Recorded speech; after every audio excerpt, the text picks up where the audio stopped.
हाय दोस्तों, again welcome. बहुत सारे लोग ये पूछ रहे हैं कि हमको किस प्रकार के स्टॉक्स में इन्वेस्ट करना चाहिए मतलब।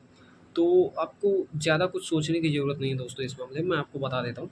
आपको ऐसे स्टॉक में बेसिकली इन्वेस्ट करना है जिनको आप अपने आस-पास देख रहे हैं कि मतलब ये चीज़ें हम यूज़ कर रहे हैं, ठीक है ना?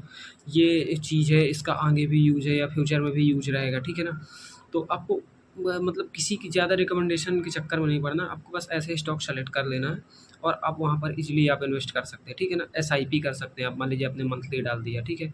आप इकट्ठा भी पैसा लगा सकते हैं, मान लीजिए आपने इकट्ठा डाल दिया पैसा। तो जैसे मान लीजिए अब मैं एग्ज़ाम्पल लेता हूँ एसबीआई का, ठीक है? अब एसबीआई आप तो जानते हैं कि मतलब आप 3 बंदे पकड़ेंगे तो 2 का अकाउंट एसबीआई में ज़रूर होगा, ठीक है ना?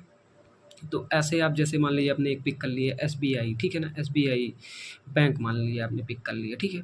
अब ऐसे ही आप दूसरा पिक कर सकते हैं। मान लीजिए आपको लगा कि जैसे खाने, क्योंकि बैंक का स्कोप तो आप जानते हैं रहेगा ही, ऐसा तो होना नहीं। अब आपने मान लीजिए आपको लग रहा है कि हम डेली कौन-सा सिम यूज़ कर रहे हैं, किसका इंटरनेट यूज़ कर रहे हैं, तो आप जैसे भारती एयरटेल का यूज़ कर रहे हैं या तो आप जियो का यूज़ कर रहे हैं एक्स, वाई, ज़ेड। तो आप भारती एयरटेल सेलेक्ट कर सकते हैं, ठीक है ना? उसका तो लिस्टेड ही स्टॉक है। बट यदि आप जियो में तो ऐसा कुछ अभी टेलीकॉम का है नहीं, बट आप जियो आप रिलायंस का स्टॉक खरीद सकते हैं।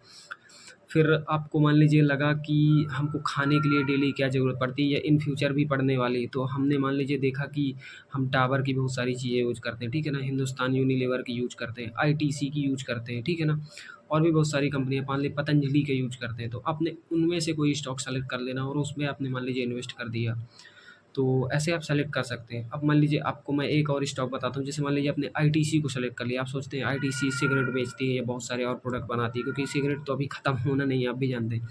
तो ऐसे आप मतलब पिक कर सकते हैं स्टॉक। जैसे आपने मान लीजिए कि रेलवे को अभी ख़त्म नहीं होना, रेलवे तो चलेगा ही इन फ्यूचर।